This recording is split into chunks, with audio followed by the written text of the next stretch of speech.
The rise and fall in the status of Devadasis can be seen to be running parallel to the rise and fall of Hindu temples.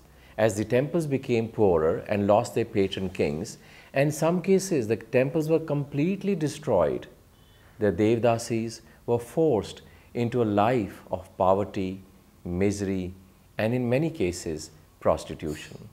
The problem of the Devadasi system is that it continued in spite of centuries of decline of temples, absence of patron kings, and without the related social support systems.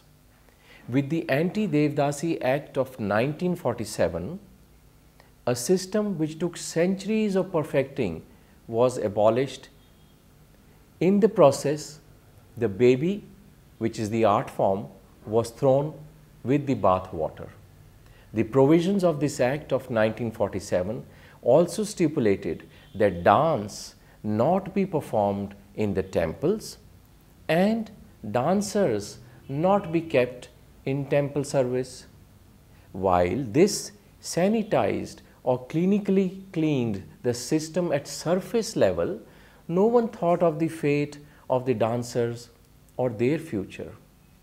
In such a scenario, it was but natural that all kinds of issues were faced by the dancers and musicians and their families. The irony was that the Devadasi, who was a non-Brahmin, became a victim of the politics of anti-Brahminism of Dravidian parties on one hand and of the Christian missionaries and colonial rulers on the other hand. The support to Devadasis came from two unexpected quarters: Brahmins and Theosophists. The espousal of the dance by Brahminic-dominated Theosophical and Congress circles was used by the British government officials to play up suspicions in non-Brahmin circles against not only the dance but also against the movement of nationalism. The political lines were now drawn very clearly. On one side were British officials, Christian missionaries, and backward non-Brahmins. On the other side were European unofficial Theosophists, Congress, and Brahmins. The former used everything in their power to kill the dance and its community of performers, the Devadasis. The latter tried to preserve and promote the dance as a national art. The efforts of the latter helped the emergence of a neat class of amateur performers, but the efforts of both sides led to the demise of centuries-old performer known as the Devadasis. Dance had been a vital element of temple worship in South India until the Devadasi Bill was passed in 1947. This law made it illegal to dance on temple grounds, in effect destroying all support for the Devadasis to continue learning and sharing their art. During the British occupation of India, confusion and fear had taken hold, and a group of influential elite pushed the law into effect the same year that India gained independence from Britain. A small number of dedicated artists continued to carve a place for the dance to survive amidst the extremely charged political landscape. During that time, Bala Saraswati, an extraordinarily brilliant dancer and musician, brought public attention to the importance of maintaining dance as a sacred communion with God. Others, such as Rukmini Devi, founded schools that promoted a revised version of the dance that was more suited for the stage as its venue rather than the temple. With the abolition of the Devadasi system and the dance services in the temple, the Parampara practitioners were seriously affected. Suddenly, an ancient art form was displaced and usurped by a class of practitioners who knew nothing about its intricacies and etiquettes. The new practitioners wanted to learn the art and had to from the same Devadasis and Natunars. The revivalists wanted to preserve the traditional form of Sadhya dance by purifying it. The new name was given as Bharatanatyam. As a sequence of purification, some modifications were introduced into the content of the dance style. The revivalists were basically belonging to Brahmin-dominated theosophical circles. Many Brahmin girls started to learn the dance from Devadasis, hence the dance technique remained unchanged. The only change was change in the class of clientele. The themes were picked up from Sanskrit texts. Higher caste girls learned the dances and put them in new settings, which included Devadasi traditions. And the dance form became individual oriented from the community oriented. The traditional dancers and Nattuvanars had to move where new patronage could be found. Thus, there was a procession from Tanjore to Madras city. Not only a few artists and gurus could make the relocation. Very few dancers survived it, but for the fact that this parampara dancers were featured in the historic series at Music Academy during 1931 to 40. The Nattuvanars would likely not have come to Madras. It is frightening to imagine what would have happened to the art if the Music Academy series had not been conducted. If the 6th conference of the Music Academy in 1932 was epoch-making, the 7th in 1933 was a conference of consolidation. It was presided over by Vidwan K. Punaiya Pillai, professor of music at Annamalai University and descendant of Sivanandan of the Tanjore Quartet. This conference had the unique distinction of having many doyens of the dance world as its expert participants. On its third day, Pandanallur Meenakshi Sundaram Pillai presented a paper in which he explained the nature and future of South Indian dance. On the last day, another famous exponent of dance held the floor. Bharatam Nallur Narayan Swami Iyer gave a lecture on the art of Bharata, the Indian dance.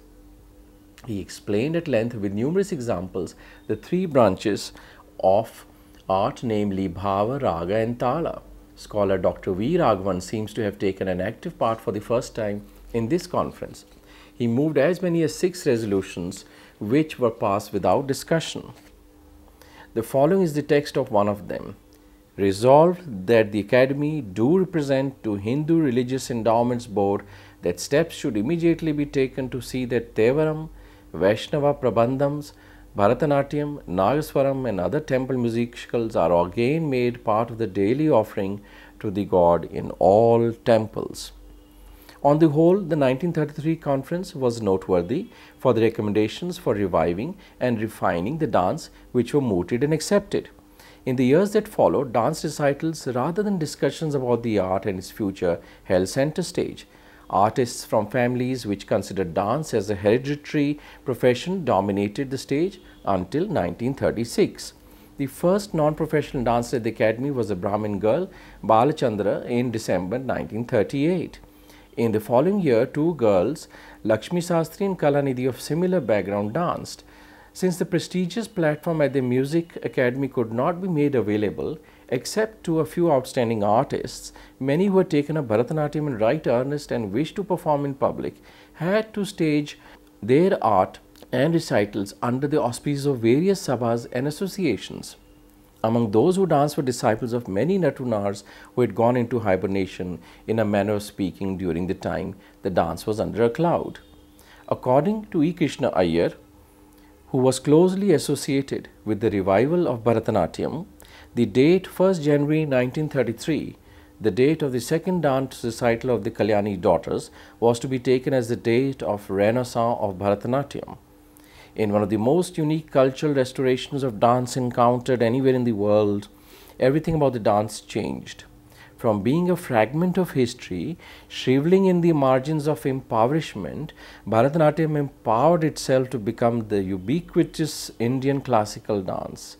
From a surreptitious caste-bound practice, it became a wondrous art form that tore its caste and regional definitions to capture the entire nation's popular and critical imagination. From being a fragile ritualistic dance that originated in the temples of South India, it became a vehicle for flagrant performance. From a secluded and sacred art, it became public. From temple, lintel to proscenium stage, it became object of celebration and some abuse. Those who did not belong to the traditional community drew inspiration from the beauty of the dance as performed by the members of the Devadasi community. Even Rukmini Devi Arundel was inspired to learn Bharatanatyam only when she saw some of the traditional dancers perform at the Music Academy, the Mecca of music and dance in Madras those days, and she learnt the dance from traditional natunars, not from textbooks. In this respect, the series at Music Academy organized by E. Krishna Iyer, well-known barrister and activist and writer on dance and music, with active collaboration of dancers of the traditional community, played a vital and critical role indeed. 4 individuals in that period who played a critical role in the renaissance of Bharatanatyam were E. Krishna Iyer, Tanjore Balasaraswati, Kamla, and Rukmini Devi Arundel. There are many, many more, but in this period and point in time of the history, these 4 became catalysts.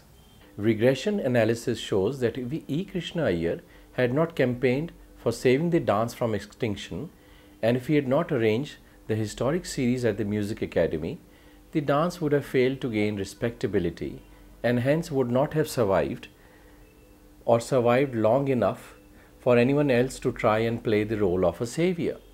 It also shows that without the cooperation of the dancers of the traditional community, Krishna Iyer would not have been able to convey the beauty of the art to a wider public. Rukmini Devi clothed the dance with her exquisite taste and added new dimensions to it. Kamla inspired hundreds of others to learn and perform Bharatanatyam, and M.K. Saroja also added to its body because as talented dancers they were young, and Kamla became a role model others could not follow. Bharatanatyam's best specimens, Ram Gopal, Bala Saraswati, Rukmini Devi, did not question tradition when they came center stage as early as in 1930s. Why? Because they were reviving and resurrecting an almost dead art, or they were proud to continue the art of their masters as taught to them. This was the basis of much tom-tommed Guru Shishya Parampara, or the technique of transmission of art orally from a master to a pupil, and so the chain continued. Remember, most masters were men. Why? Because belonging to the caste of Devadasis, who were by inference women of loose morals, from a prudish Victorian point of view, their offsprings born outside wedlock were illegitimate. Simply put, to change their status and standing in society, they were trained and equipped in the art of their families, i.e. to teach and conduct dance recitals. Hence, most such men became venerated masters, natuvanars or conductors of such stars of the form as make legends today. The coming of several institutions in the decade after the visit by foreigners of note led to creation of many major institutions like the Kerala Kalamandalam, Kalakshetra and Santiniketan to specifically teach and nurture traditional Indian dances that happened after this decade, that is the 1920s. The offshoot of this was an engagement of traditional teachers who left the rural moorings and came to teach in big cities like Madras and much later Delhi. Chief among these were Muthukumaran Pillai, who travelled maximum and helped propagate Bharatanatyam in 2 cities, Madras for 12 years and Ahmedabad for 2. Guru Meenakshi Sundam Pillai, 6 months at Kalakshetra, and Ramaya Pillai, 30 years in Madras. Gurus Elappa, Kittappa and Subraya Pillai all based themselves in Madras and taught many. It is through this early and pioneering figures that Bharatanatyam got its style and structure, form and content as we mostly see today. In modern times, few gurus who have distinguished themselves are the Dhananjayans in Bharatanatyam, Kalamandalam Brahmakutti Asan and Kalamandalam Gopi in Kathakali, Pandit Birju Maharaj in Kathak. While alive, Guru Kelucharan Mahapatra did a lot for Odissi, Vempati Chinnasatyam and Nataraj Ramakrishnan in Kuchipudi, Guru Amobi Singh and later Bipin Singh in Manipuri, all males. These are our national icons who have nurtured and furthered parampara of Abhyas mode of teaching and learning and acquiring Natya. Most taught at Kalakshetra, but some also taught dance for films, as Madras also became center for films before Bombay came up. Many productions needed and used classical dances, especially Bharatanatyam, and thus many Natuvanars like Ramya Pillai got foothold in the film industry, and they discovered talents like Kamala Lakshman, originally a disciple of Muthukumaran Pillai, Bhanumati and Vajayanti Mala. Film directors like Subramaniam, Padma Subramaniam's father, also made dance films and gave many dancers an opportunity to show their talents. Uday Shankar was based in Madras in 1940s to make an iconic film Kalpana, which discovered the Travancore sisters Lalita, Padmini, Ragini and Guru Gopinath. Dance was now popular thanks to sudden opportunities in films and on stage. Within a decade, the baby had been thrown and bathwater used. The last Devdasis like Mailapur Gauri Ammal, attached to Kapalishwar Temple, Madras, taught expressional dance to some first-generation dancers like Rukmini Devi, Kalanidhi and others. The late 19th and earlier 20th century saw the merchant community of Chettiars and Mudalayars support the arts when many displaced artists moved to Madras. Slowly, sabhas were set up and shows of dance and music, Chinna and Periya Melam, were held in these thatched-roofed sit-out sabhas. Around 1899-1900, the first sabha came into existence in Madras. The 100-year-old Triplicane Parthasarthi Sabha is one of the oldest. These sabhas were not involved in presenting dance. Founded in 1927, the Music Academy was the only sabha which took up the fight for dance. Founded in 1927, the Music Academy was the only sabha which took up the fight for saving Sadiratam, thanks to enlightened members like E. Krishna Iyer and others. However, it was not till the late 70s and early 80s that sabhas started dominating the dance scene. Stages were built and dance moved from temple to proscenium stage. The influence of dancers who had travelled to West or come from West also aided this process. From 1920s, many foreigners like Anne Pavlova, Ted Shawn, Lum Mary, Louis Lightfoot and travel writers like Beryl Dizot and others came from and saw what was written Hindu or Oriental dances. Artists like Ram Gopal and Uday Shankar, having travelled west before 1940s, also brought in Western stage sense, costumes, lights and colours. Indian arts met Western aesthetics off stage. When the dance performances left the precincts of the temple to that of the court, a change in content was observed. The songs used were now in praise of the kings or the patrons of the day. The kings and the patrons, the present Nayakas of the lyrical content, were eulogized as devotees of Lord Shiva and Lord Rama in their varied forms, and some bhakti content was sustained. Till the end of the 19th century, from temple to court, performances prevailed. In the 20th century, when dance entered the proscenium stage, Margam was continued by the revivers of this art form. The transition seemed seamless as Indian artists were very adroit and adaptable while maintaining traditions. They could infuse new ideas and new directions that the society and its times demanded. The dancers and musicians who were unexposed to world outside their village or temple were now in mainstream city life. Important Devdasis, families like Bala Saraswati, M.S. Subbulakshmi moved to Madras, or as we call Chennai today. Swarna Saraswati moved to Delhi, and dance moved from temple to the wide world stage. While Indian dances and dancers have reached out to most of the corners of the world now, thanks also to Indian diaspora or Indians settled abroad celebrating Indian culture and art forms, have become also original catalysts who were a few pioneering foreigners and traditional gurus who inspired many Indians to relook at their own ancient dance traditions. They played a significant role in shaping the fortunes of Indian dances. Male dancers and gurus and teachers helped define and shape Indian classical dance in first phase of what we call revival, which is from 1920s to 1950s. Some forms were also all male, done only by men, like Kuchipudi, Satriya, Kathakali and Yakshagana. Today, we see many changes and fewer males. Most teachers and gurus are females, and most forms have more women dancers than male dancers. This is a big change in the post-independence last 50-60 years of the transition. What will come next?